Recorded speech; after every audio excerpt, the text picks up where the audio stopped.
me see. You Kerrigan. Karen, you want to come? You can if you want to. Okay. I'll try to show it so everybody can see it. I talked with you last Sunday.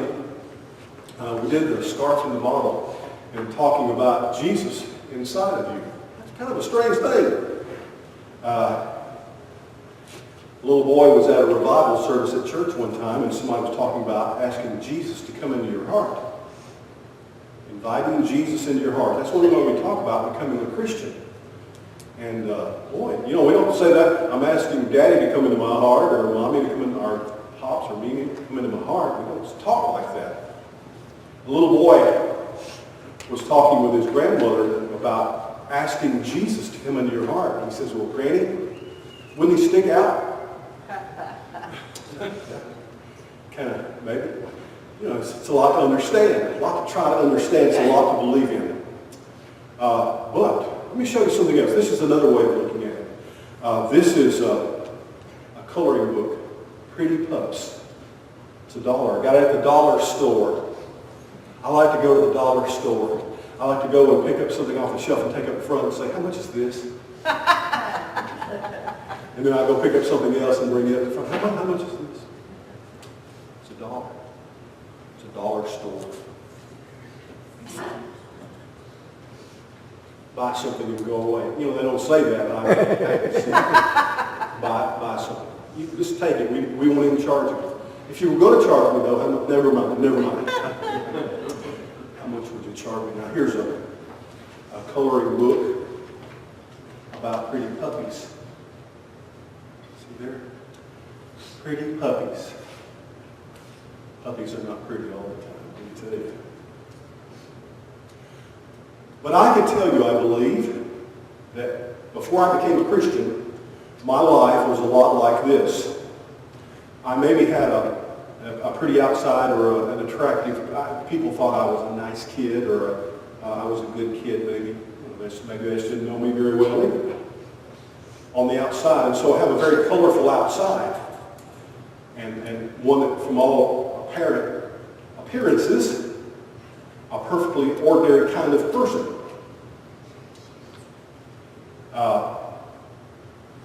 I became a Christian when I was 14 years of age. Look right here.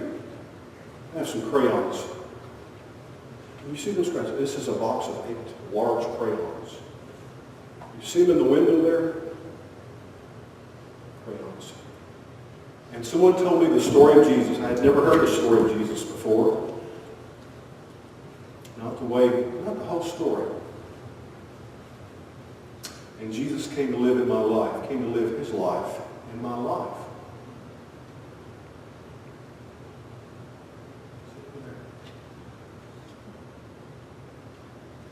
All I had to do was pray. I asked Jesus. The Bible says in Romans 10:13, for whosoever shall call upon the name of the Lord shall be saved. And he actually did some wonderful things in my life.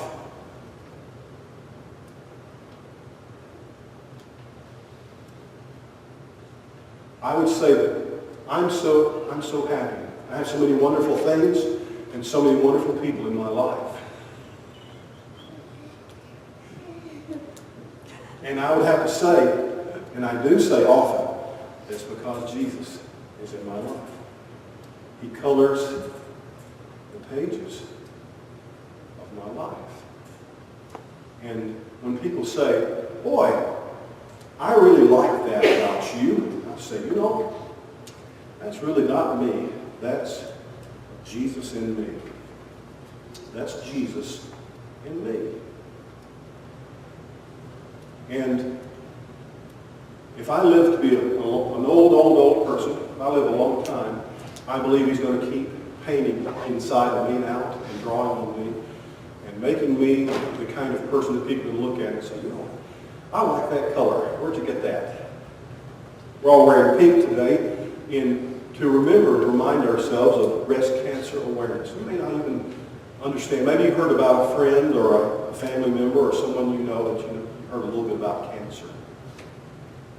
And there are certain kinds, many different kinds of cancer, but it's a medical condition and it's a sickness. But today, the world that you live in, doctors are curing more cancer than have ever cured cancer, ever. Now, we hear a lot more about cancer, and it kind of sounds like everybody's got cancer because we have Facebook and Instagram and all different kinds of ways of talking about things, and we have 24-hour news, and we're talking about a lot of different kinds of sickness. But the fact of the matter is that thanks to what God has done through physicians and pharmaceutical companies and doctors and nurses, every kind of person in the medical field, that more and more people who get cancer, and anybody can get cancer, that more and more people are being cured. And maybe, wouldn't this be wonderful, that when you get to be my age, you might be able to tell someone there's no such thing as cancer. So we're wearing pink today because pink, I don't know, maybe that's a little sexist, but we've seemed to be okay with it, speaking politically correct, that we think of blue as the boy's color and pink as the girl's color. But, you know, men and women, or should you say women and men, get breast cancer. Men get breast cancer too. And the fact of the matter is as we remember this, Christians are not just all about going to heaven. And we're not just only about going to church. We're about life and living.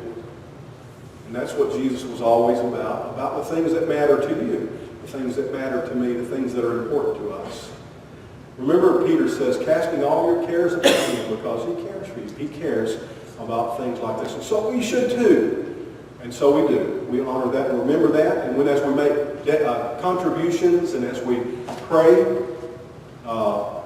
this may be one of those things. You know, when I was your age, there were lots and lots and lots of diseases that don't even exist anymore. That don't exist anymore. They're gone. And I'm grateful for that. So thank you. And let me assure you that one day, you think about Jesus being in your life. It's more than just about going to church or being a religious person. It's more than calling yourself a Christian. It means that Jesus is in your life and he looks at all the things that are kind of black and white, and the things that are kind of colorless and tasteless in your life, and he says, I can brighten things up, and he does. All right? Miss Terry is leading children's church today. When she pops up in a little while, follow her if you want to go to children's church. I'm going to have a good time.